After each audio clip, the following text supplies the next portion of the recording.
My husband said, "I left a better woman for you." I smiled, walked out. He never expected what was waiting that night. My name is Natalie Brooks. I'm 37 years old, and until 2 weeks ago, I believed I had a decent marriage, not a fairy tale. 1. Not the kind people write anniversary posts about with exaggerated captions and filtered smiles. Just decent, stable, predictable in a way that felt earned after years of choosing each other. Looking back, maybe that's where I went wrong, mistaking familiarity for safety.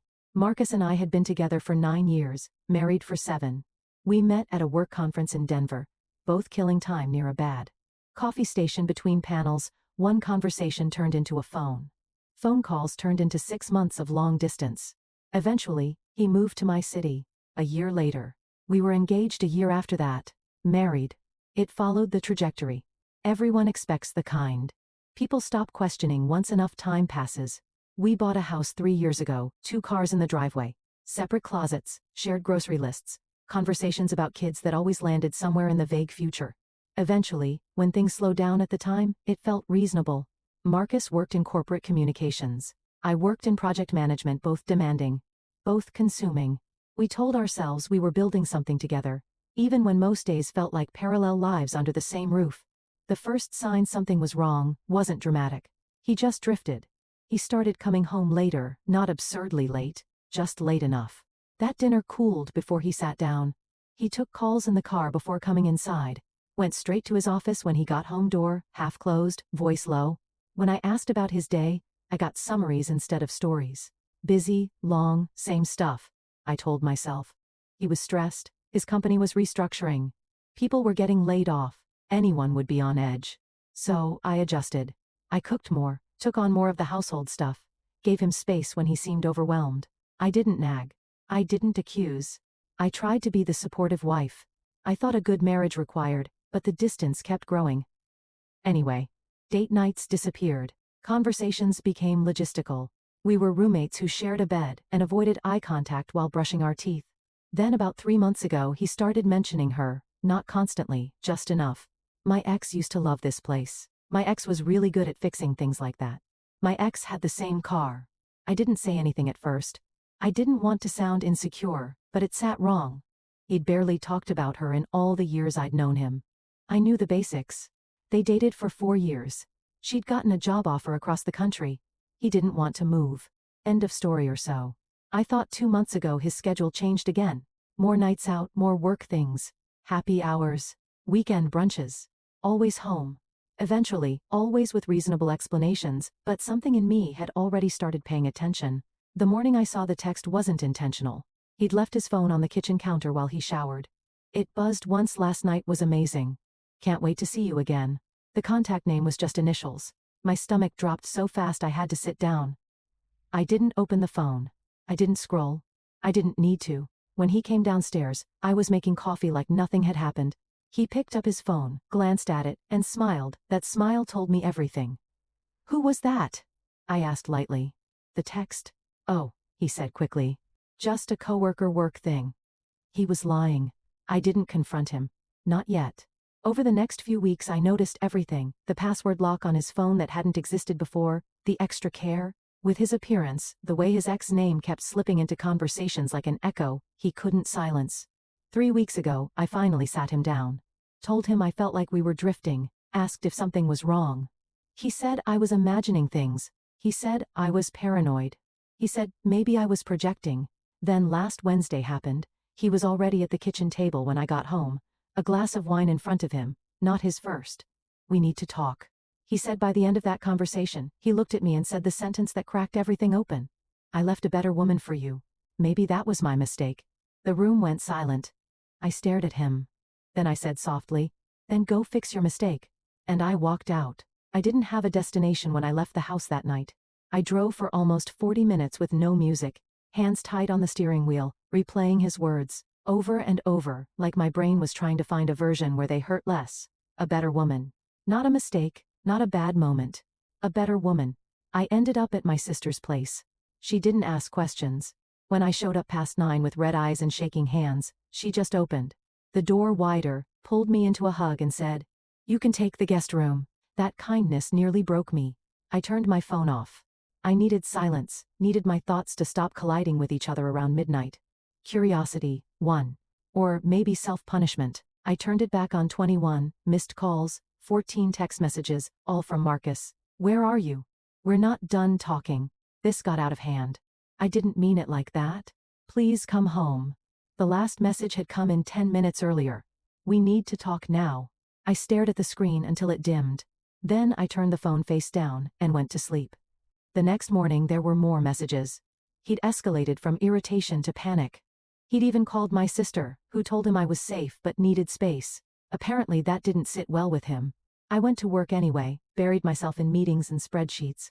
Grateful for something that required logic instead of emotion. Every time my phone buzzed, my stomach clenched by late afternoon, I knew avoiding him forever wasn't an option. I didn't want to live in limbo. I wanted the truth, all of it. When I finally answered his call, his voice sounded smaller. Can we talk? He asked, really talk. So I met him at a neutral place, a quiet cafe near the office. Public enough to keep things civil, neutral enough to keep me from caving. He looked exhausted, dark circles under his eyes. Jaw tight. I didn't mean what I said. He started immediately. I was angry, emotional. You didn't stumble over those words, I said calmly. You chose them. He sighed, ran a hand through his hair. I've just been confused that word again about what I asked. He hesitated, then finally said it. I reconnected with my ex. There it was, how I asked online at first, messages catching up, and then she moved back to town. 3 months ago, the timeline clicked into place like a puzzle I'd been assembling without realizing it. The late nights, the secrecy, the phone. Have you been seeing her? I asked. Sometimes, he said quickly. Coffee, lunch, talking, and the text I saw, I asked about last night being amazing. His face changed. You saw my phone, I saw a notification. That's all it took. You had no rights. You don't get to talk about rights. I cut in, not while you're emotionally involved with someone else. It's not an affair. He said defensively, we haven't slept together, but you want to. I said. He didn't answer. That silence told me everything. So what was the plan? I asked quietly. You keep me here while you figure out if she's better. That's not fair. He snapped. You haven't been present in this marriage either. I felt something inside me go very still. I was here. I said, every night, every weekend. I asked you about your day. I tried to connect you. Shut me out. That's not the same as understanding me. He said she understands me. There it was again, comparison. I realized then that this hadn't started 3 months ago. It had started the moment he decided to measure me against a ghost. You didn't come back to her because you were confused. I said you came back because it was easy. Because she doesn't see who you actually are. Now, that's not true, isn't it? I asked. She only knows the version of you that exists in memory. I know the man who hides behind his phone and blames his wife for his guilt. He looked away. I never meant to hurt you, he said. But you did? I replied. Worse. You were willing to keep doing it for the first time.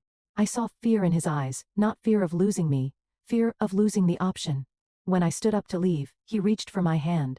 Don't make a decision like this, he said. We can fix this. I pulled my hand back.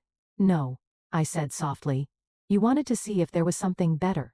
Now you get to find out what life looks like without me. That night, lying in my sister's guest room, I didn't cry. I just stared at the ceiling, realizing something terrifying and freeing at the same time. I hadn't been abandoned. I'd been replaced months ago and only just been told. And once I understood that, something inside me hardened into resolve. The morning after I met Marcus at the cafe, I didn't wake up heartbroken. I woke up focused. There's a strange clarity that comes when denial finally burns off.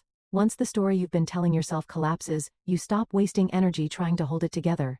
I called in sick to work, not because I needed rest, but because I needed time to think, time to plan, time to make decisions without someone else's voice in my head. The first call I made was to a lawyer. Not a dramatic one, not someone I found through a frantic search. The same attorney who'd handled our house closing 3 years earlier, someone who already knew our finances, our names on the deed, our state separation laws. I explained everything calmly, emotional affair. Intent to separate, no children, comparable incomes. She asked one question that stuck with me. Do you feel safe in the home right now? It wasn't about violence, it was about boundaries. No, I said, honestly, by noon I had answers by 1, I had options by 2, I had made up my mind. That evening, I drove back to the house, but I didn't go alone. I hired a locksmith. I scheduled a small moving truck, and I asked my sister to meet me there. Not because I needed protection, because I needed a witness. When I pulled into the driveway, Marcus's car was already there. He must have taken the day off too. The house looked exactly the same. Same white siding. Same flower pots I watered every weekend. Same place I'd believed was solid. The locksmith was already waiting. Marcus opened the door when he heard the car. His face shifted from relief to confusion. When he saw who I was with, "What's going on?" he asked. "I'm moving out," I said, evenly. "This is my 30-day notice." He blinked. "You're what?" "The houses in both our names," I continued. "We'll sort that out through lawyers. But I'm not living here anymore." "You're doing this because of one argument," he said, voice rising. I stepped inside, heart steady. "I'm doing this because you told me marrying me was a mistake." I said, "Because you're emotionally involved with your ex and because you wanted to keep me here while you decided whether she was better." "That's not what I wanted." He said, "It doesn't matter." I replied, "That's what you did." I walked past him and started upstairs. He followed. "Please don't do this," he said, "I love you." I paused at the top of the stairs and turned around. "You love the security I provide?"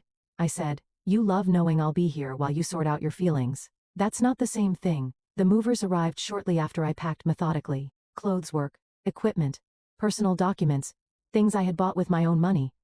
I didn't touch anything shared. Marcus Hubbard tried to talk, apologized, backtracked. I didn't engage. "You already hired movers?" he asked finally. "How long have you been planning this since you told me who you really wanted?" I said. After everything was loaded, I handed him a folder. "What's this?" He asked. "A lease," I said. "Month to month across town. I signed it this afternoon." He stared at it stunned. "You really thought this through?" "I had time." I said. I stopped answering my phone. That's when he noticed the locksmith. "What's he doing here?" Marcus asked sharply. I met his eyes changing the locks. "You can't do that." He said. "I live here. We both own the house." I replied, "I'm allowed to secure my property during a separation. You'll get new keys once we finalize temporary terms." "This is vindictive." He said. "This is practical." I said. "There's a difference." The locksmith got to work. Front door, back door. Marcus watched disbelief, giving way to anger. "You're really kicking me out." "I'm not stopping you from staying somewhere else," I said calmly. "You have friends, family, and your ex, who you seem eager to explore things with silence." When the locksmith finished, he handed me the keys. I took them without ceremony. My sister waited by the truck, arms crossed, saying nothing. As I walked out, Marcus followed me into the driveway. "Please don't leave like this," he said. "Let's talk. Really talk." I looked at him. Really looked. "We did talk," I said. "And you made it clear I was never your first choice." He opened his mouth. Nothing came out. I got into my car. I didn't look back. The first night in my new apartment felt unreal. The space was quiet in a way I wasn't used to. No familiar footsteps, no low murmur of someone else moving through rooms. I'd memorized just the hum of the refrigerator and the city noise drifting in through the window. I slept better than I expected. The next morning, the messages started again. Marcus cycled through emotions like someone flipping radio stations too fast to settle on a song. "Please, come home. You're overreacting. I never cheated on you. I can't believe you're doing this. We can fix it. You're destroying everything." I didn't respond. By day 3, the tone changed. He started telling people I'd abandoned him, that I'd thrown away our marriage without warning, that he'd been blindsided. I heard it through mutual friends, first carefully worded check-ins that felt more like interrogations. "Are you okay? What really happened?" Marcus says, "You just left." I told him the truth. Calmly, briefly. He reconnected with his ex, told me marrying me was a mistake, so I left. That usually ended the conversation. Not everyone believed him. Some did. I let that go. The lawyer served the separation papers. 1 week later, Marcus had 30 days to respond. That's when the panic really set in. He showed up at my apartment complex twice.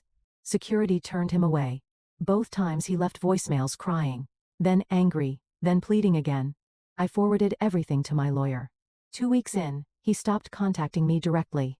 I heard he'd moved in with his mother temporarily, that he was devastated that he couldn't.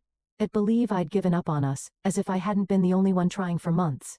3 weeks after I left, my lawyer called. He wants to contest the separation. She said he wants counseling.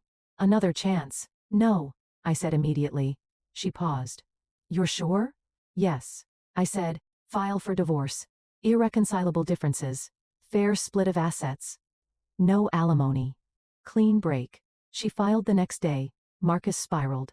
After that, he tried to control the narrative online, posted vague messages about betrayal and loyalty, about being left during his lowest point. I didn't engage when friends asked. I told them the same thing every time. I wasn't his first choice. I removed myself from the competition. That was enough. 4 weeks in, he finally signed mediation, was surprisingly uneventful. He agreed to buy me out of the house. I kept my car, my furniture, half the savings, no screaming, no courtroom drama.